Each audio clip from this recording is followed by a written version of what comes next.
नमस्कार, अपना उत्तराखंड में आप सभी का स्वागत है। मैं हूं नीलू और खबरों की शुरुआत अब करते हैं। तो देहरादून में लगातार 3 दिनों से जबरदस्त बारिश हो रही है और इस बारिश की वजह से तमाम रिहायशी इलाकों में जल भराव वाली स्थिति बन गई है। कई इलाकों में बीते 2 दिनों से पानी की निकासी नहीं हो पाई है, जिसकी वजह से लोगों को घर से निकलना तक मुश्किल हो जा रहा है। कई जगह पानी इतना ज्यादा जमा हो गया है कि लोगों को अब डर सताने लगा है कि कहीं ये पानी उनके घरों में ना घुस जाए या फिर घरों की दीवार को ना नुकसान पहुंचाए। इस वजह से लोगों में अब दहशत का माहौल है।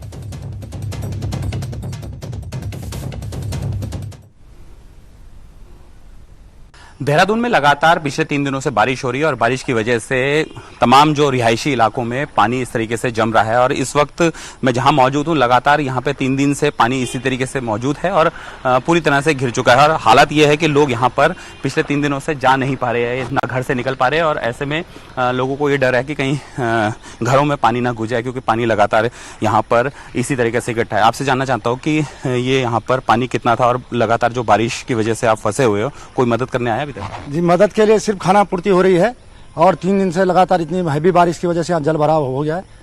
6 फीट लगभग पानी है। सब घरों के छत पर चले गए। रात को एनडीआरएफ मदद के लिए आई है। उसके अलावा जो आते हैं खाना पूर्ति करके चले जाते हैं। 2 घंटे के लिए कल मोटर पंप लगाया गया है। उसके बाद वो आदमी जाते हैं, मोटर भी यहाँ से उठा ली गई। अभी हम लोग न यहाँ से 2 दिन से न ड्यूटी जा पा रहा कोई।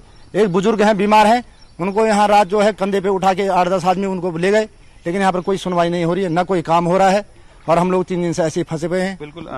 मतलब एक चीज जानना चाह रहा हूँ कि आप यहाँ पे रह रहे, हालात यहाँ पे देख सकते हैं कि किस तरीके से यहाँ पे पूरी तरह से पानी यहाँ फंसा हुआ है, लोग फंसे हुए हैं। आप क्या मानेंगे, किस तरीके से?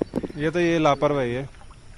यहाँ के जो पार्षद लोग हैं उन्हीं की लापरवाही है पूरी, कि 3 दिन से उनको बोले जा रहे हैं। भैया ने भी इतने दिन से फोन कर रहे। मशीन भी आई थी पानी निकालने के लिए, 2 घंटे चलाई, उसके बाद उन्होंने कुछ किया ही नहीं। मशीन भी लेके चले गए। रात सुबह भी वही हाल है, कल सुबह भी वही हाल था। घरों में भी पानी घुसा हुआ है, लोग घर से बाहर भी नहीं निकल पा रहे हैं। बिल्कुल। कहीं ना कहीं जो लोगों की मुसीबत है वो बढ़ती जा रही है। वजह यही है कि लगातार मौसम विभाग का अलर्ट है बारिश का, और लगातार बारिश हो रही है और पानी यहाँ पर जमता जा रहा है। तो कहीं ना कहीं अब ऐसे में देर रात बारिश होती है तो इन लोगों को अपनी जान का खतरा, और इसी वजह से अब ये इनका मानना है कि ये अब दूसरी जगह अपने रिश्तेदारों के यहाँ रहना पड़ेगा, क्योंकि जिस तरीके से पानी है और हो सकता है कि घर भी गिर सकते हैं। कैमरामैन भरत शर्मा के साथ किशोर रावत, न्यूज 18 देहरादून। और हरिद्वार में लगातार हो रही बारिश ने लोगों का जीना मुहाल कर दिया है। वहीं पर अंडरग्राउंड केबल के काम के कारण भी कई लोगों को परेशानी और ज्यादा उनकी बढ़ गई है। तस्वीरें पुराना रानीपुर मोड़ की बताई जा रही है, जहां पर बारिश के बाद घर में 2 से 3 फीट तक पानी घुस गया है। देख सकते हैं किस तरह से लोगों के घर तक ये पानी पहुंच गया है, जिसकी वजह से फ्रिज, लैपटॉप, इन्वर्टर सब कुछ खराब हो चुके हैं। वहीं जानकारी के बाद कैबिनेट मंत्री के प्रतिनिधि पहुंचे और कहा कि इस मामले में संबंधित विभाग के खिलाफ कार्रवाई की जाएगी। मैंने जैसी उठी और मैंने देखा पानी पानी सारा इधर देखा, पूरा का पूरा घर पानी से भरा हुआ था। कम से कम 3 फुट पानी था। लैपटॉप, फ्रिज, इन्वर्टर सब कुछ हमारा खराब हो चुका है। निकासी इस वजह से नहीं हो पाएगी। ये जो विद्युतकरण का काम चल रहा है यहाँ अंडरग्राउंड का, वहाँ पर जो है अनियमितताएं हैं। कहीं पे भी कोई नाली साफ नहीं हो रही है, कहीं कुछ भी नहीं हो रहा है। किसी प्रकार का भी जो है कोई मिट्टी नहीं उठाई जा रही है। नाले में अगर कहीं खोद दिया है तो वो मिट्टी पे वैसी की वैसी पड़ी हुई है। उससे क्या हुआ है कि नालियों की ब्लॉकेज के कारण घरों के अंदर ओवरफ्लो पानी चला गया है। इसके लिए उचित कार्यवाही की जाएगी। मंत्री से मिलकर के समस्या का समाधान निकाला जाएगा, निश्चित रूप से निकाला जाएगा। कि हम लोग तो दिन भर फील्ड में ही रहते हैं, लेकिन हम ये कभी नहीं चाहेंगे कि किसी का नुकसान हो। लेकिन और उत्तरकाशी में बीती रात हुई बारिश से गंगोत्री नेशनल हाईवे और यमुनोत्री नेशनल हाईवे भी कई घंटों तक बंद रहा। हालांकि सुबह होते होते एनएच और बीआरओ की टीम नेशनल हाईवे को सुचारू रूप से उन्होंने शुरू कर दिया है, लेकिन हाईवे पर बड़ी बड़ी दरारें अभी पड़ी हुई हैं। इससे कभी भी कोई भी बड़ा हादसा हो सकता है। वहीं रात को भटवाड़ी बाजार के आगे पापड़ गार्ड के एक बरसाती नाले में उफान आ गया, जिसमें मलबे और भारी बोल्डर आने से कुछ देर में वहां पर अफरा तफरी मच गई। उसका माहौल रहा। मौके पर पुलिस और एसडीआरएफ और आपदा प्रबंधन की टीम पहुंची। बातचीत करने के लिए जगमोहन हमारे साथ संवाददाता उत्तरकाशी जोड़ आए हैं। जगमोहन, लगातार स्थिति खराब होती जा रही है। हालांकि एसडीआरएफ और तमाम जो राहत एजेंसियां हैं वो तो वहां पर पहुंच रही हैं, लेकिन प्राकृतिक ने जो कहर बरपाया है उससे लोग बच नहीं पा रहे हैं। नीलू, देखिए जिस तरीके से बरसात का सीजन है आजकल और गंगोत्री हाईवे की बात करें तो हर दिन जब रात को बारिश हो रही तो दूसरे दिन जो सड़क है वो बारिश हो रही है। और कल रात की बात करें तो कल रात भटवाड़ी से आगे पापड़ नाला है, वहाँ पे भारी उफान में थी, वहाँ पे जो गदेरा आता है और उसके बाद वहाँ पे बड़े बड़े बोल्डर और पत्थर आए और रात भर बारिश हुई। इसके बाद जो गंगोत्री नेशनल हाईवे है वो भटवाड़ी से आगे कई जगह वहाँ पे आप तस्वीरों में भी देख सकते हैं कि सड़क पर बड़ी बड़ी दरारें पड़ी हुई है। तो कहीं ना कहीं वहाँ पे खतरा बन गया है जो नेशनल हाईवे है गंगोत्री का, और उसको लेकर BRO और SDRF वहाँ पे उन्होंने मुआयना भी किया और जो BRO है अब उसकी ट्रीटमेंट की बात कर रहा है। लेकिन अभी तक जो गंगोत्री हाईवे है वो रात भर बाधित रहा। सुबह कड़ी मशक्कत के बाद जो गंगोत्री हाईवे बिल्कुल जगमोहन कहा जा सकता है जिस तरह से वहां पर दरारें पड़ गई हैं, अगर इसी तरह से बारिश हुई तो ये दरारें भी कहीं ना कहीं टूटकर गिर जाएंगी, सड़कें टूट जाएंगी, उससे और ज्यादा मुसीबत हो सके। बहुत बहुत शुक्रिया आपका हमारे साथ जुड़ने के लिए। और उत्तरकाशी में चोंडियन यार्ड गांव को जाने वाली सड़क पर लैंडस्लाइड हुआ है। सड़क का पूरा मलबा लंबगांव मोटर मार्ग पर दिखौली बैंड में खड़ी 2 गाड़ियों के ऊपर जा गिरा, जिससे दोनों गाड़ियों को नुकसान पहुंचा है। लंबगांव मोटर मार्ग फिलहाल बड़ी गाड़ियों के लिए बंद है, जबकि छोटी गाड़ियों के लिए ये खोल दिया गया है।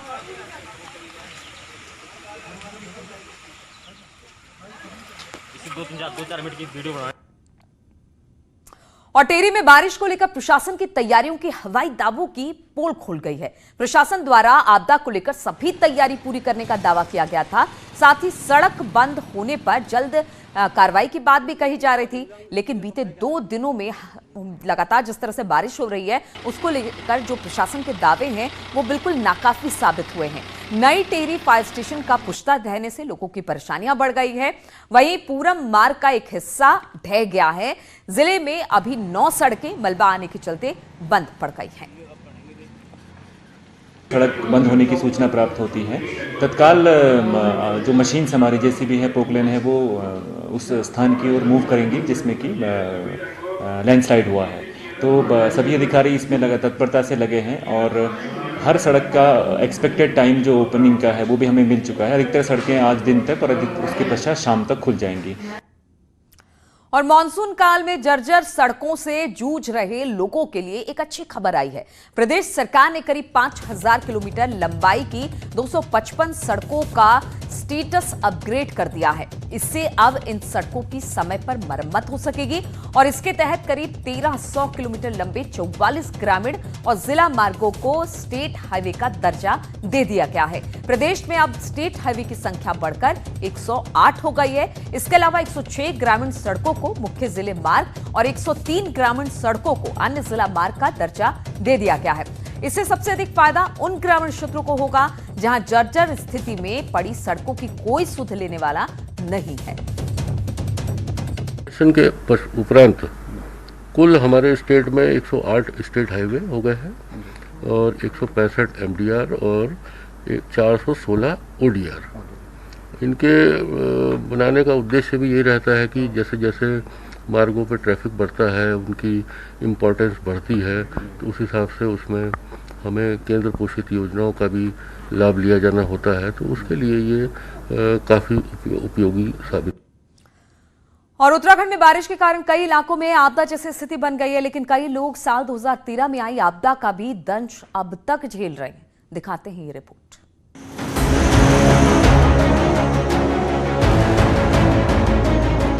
अल्मोड़ा जिले के सेराघाट के पास खैरखेत गांव है। यहां 2013 की आपदा ने तबाही मचाई थी, जिसके बाद 14 परिवारों के घर जमींदोज हो गए थे। आनन फानन में इन परिवारों को सरकारी स्कूल और पंचायत घर में रखा गया था, लेकिन कई साल बीतने के बाद भी ग्रामीण अपना जीवन सरकारी भवन में काट रहे हैं। हमारे यहाँ मलबे के कारण पूरा पहाड़ नीचे गिर गया। अब लोग कह रहे हैं कि आपको ज़मीन देंगे, हमें ज़मीन नहीं मिल रही है। सरकार लोग ऐसे ही कहने में रह गए, 9-10 साल हो गए ऐसे ही कह रहे हैं। आपदा पीड़ितों का कहना है कि जंगल के बीच में चारों तरफ जंगली जानवरों का डर रहता है। साथ ही सरकारी व्यवस्था में कई कमियां गिनाई। तो हमारे लिए कुछ तो करना चाहिए सरकार ने। यहाँ पेड़ पौधे हैं, गाय बच्चियाँ भी पाल तो कैसे पालें, घास भी इतनी दूर, घास तो इतनी दूर है, बाढ़ आती है तो वहाँ से लाने में भी दिक्कत होती है। हालांकि डीएम का कहना है कि आपदा पीड़ित परिवार के लिए बागेश्वर में जमीन देखी गई है और शासन की तरफ से हरी झंडी का इंतजार है। जो विस्थापन की प्रक्रिया है जो शासन के ऊपर गई है, उसमें जो लैंड आइडेंटिफाइड है वो बागेश्वर जिले में है और जल्द ही इसमें विस्थापन की प्रक्रिया जैसे ही स्वीकृति हमको मिल जाती है तो उसमें हम लोग विस्थापन का पूरा कार्य करा लेंगे। परेशानी सिर्फ व्यवस्थाओं की नहीं है, कई युवकों की शादी इसलिए नहीं हो पा रही है क्योंकि उनके पास रहने को घर नहीं है। ऐसे में खौफ के साए में जी रहे लोगों को अब इंतजार है तो शासन की हरी झंडी का, जिसके बाद एक बार फिर इनकी जिंदगी पटरी पर लौट सके। यहाँ इनको आसपास इतना डर है, जंगली क्षेत्र के बीचों बीच में है, सांप से लेकर जंगली शुंगर और गुलदार का आतंक इनके ऊपर रोजाना बना रहता है। किशन जोशी, न्यूज़ 18, अल्मोड़ा। और नैनीताल में आज सुबह एक बार फिर से सड़क हादसा हुआ है। भवाली रोड पर पाइप्स के पास कार खाई में जा गिरी है, जिसमें एक व्यक्ति घायल हो गया है, जिसे बीडी पांडे अस्पताल में भर्ती करा दिया गया है, जहां पर उसकी हालत इस वक्त खतरे से बाहर है। बताया जा रहा है कि सुबह कार चालक भवाली की तरफ जा रहा था, जिसके बाद कार अचानक खाई में जा गिरी। और उत्तरकाशी जिले में आज 17 नए कोरोना पॉजिटिव मामले सामने आए हैं। पीडब्ल्यूडी की एग्जीक्यूटिव इंजीनियर भी कोरोना पॉजिटिव पाए गए हैं, जिसमें जिले में कोरोना संक्रमितों का आंकड़ा अब 208 तक जा पहुंचा है।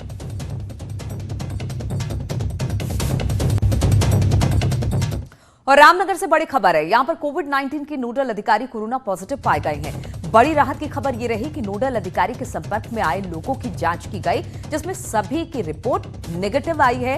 रैपिड एंटीजन टेस्ट में सभी की रिपोर्ट नेगेटिव आई है। एसडीएम समेत कई अधिकारी नोडल अधिकारी के संपर्क में आए थे।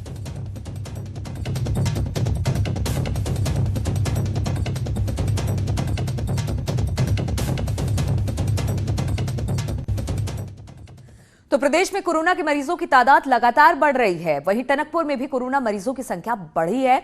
इसको देखते हुए जिला अस्पताल से 3 डॉक्टर और 2 स्टाफ नर्स टनकपुर भेजे गए हैं। हालांकि इसके बाद जिला अस्पताल पर दबाव बढ़ गया है। जबकि यहाँ जिला चिकित्सालय में भी काफी लोड है अब, क्योंकि हमारी गायनी आ गई हैं और सर्जन आ गए हैं और हमारे फिजिशियन यहाँ पे हैं, जनरल पेशेंट भी बहुत आ रहे हैं। तो फिर भी हम लोग अपनी तरफ से इसको पूरा करके इसमें 3 डॉक्टर्स और 2 स्टाफ नर्स जो हैं हम टनकपुर को यहाँ से भेज रहे हैं। ब्रेक के बाद एक बार फिर से आप सभी का स्वागत है। कुमाऊं के मैदानी इलाकों में रहने वाले स्टूडेंट्स के लिए अच्छी खबर है, क्योंकि ग्राफिक एरा हिल यूनिवर्सिटी का कैंपस अब हल्द्वानी में खुल चुका है। शुक्रवार को लालकुआं बरेली रोड पर कैंपस की शुरुआत खुद यूनिवर्सिटी के चांसलर प्रोफेसर कमल घनसाला ने की। यूनिवर्सिटी का भीमताल में पहले से कैंपस है। अभी तक मैदानी इलाकों के स्टूडेंट्स को भीमताल कैंपस में एडमिशन देना पड़ता था, लेकिन अब हल्द्वानी कैंपस में भी एडमिशन का ऑप्शन रहेगा। प्रोफेसर घनसाला ने बताया कि यूनिवर्सिटी के नए कैंपस में बीए, बीएससी, बीकॉम के साथ ही इंजीनियरिंग, मैनेजमेंट, पत्रकारिता के कोर्स की पढ़ाई होगी। इस साल 17 कोर्सों के साथ यूनिवर्सिटी कैंपस की शुरुआत होगी। देखिए, यहाँ पे व्यावसायिक शिक्षा से रिलेटेड सारे कोर्सेज शुरू किए जा रहे हैं। Engineering, management, computer application, BA, BCom वगैरह के मिलके, होटल मैनेजमेंट मिलके 17 कोर्सेज हम इसी साल से शुरू कर रहे हैं। और राजनीति की भेंट चढ़ा ऋषिकेश का जानकी पुल अब तैयार हो चुका है। जानकी पुल के निर्माण की स्वीकृति साल 2004 में दी गई थी, लेकिन राजनीतिक कारणों से इसे बनने में 16 साल का वक्त लगा। कैबिनेट मंत्री सुबोध उनियाल ने इसके लिए पिछली हरीश रावत सरकार को उत्तरदायी माना है। उन्होंने कहा कि हरीश रावत सरकार ने बदले की भावना से इस पुल को बनवाने में रोड़े अटकाए, जिसके चलते उनकी निर्माण लागत 35 करोड़ से बढ़कर 51 करोड़ तक जा पहुंची। वहीं रंग रोगन के बाद पुल का शुभारंभ कर दिया जाएगा।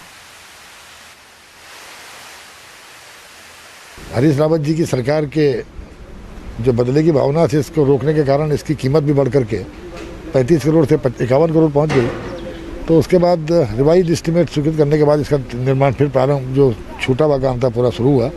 और जो हमारा टारगेट था कि हर कीमत पर इसको कुंभ से पहले तैयार होना है, मुझे खुशी है कि हमने उसको अचीव किया है। और नैनीताल के कुमाऊं यूनिवर्सिटी की छात्राओं ने ऐसी राखी तैयार की है जो हाथों को तो सैनिटाइज करेगी ही, साथ ही गरीबों को मुफ्त में बांटी भी जाएगी। भाई बहन के अटूट प्रेम के पर्व रक्षाबंधन के लिए कुमाऊं विश्वविद्यालय की छात्राओं ने अनोखी राखियां तैयार की है। ये राखियां दिखने में जितनी सुंदर हैं, उससे कहीं ज्यादा इनका अपना महत्व भी है।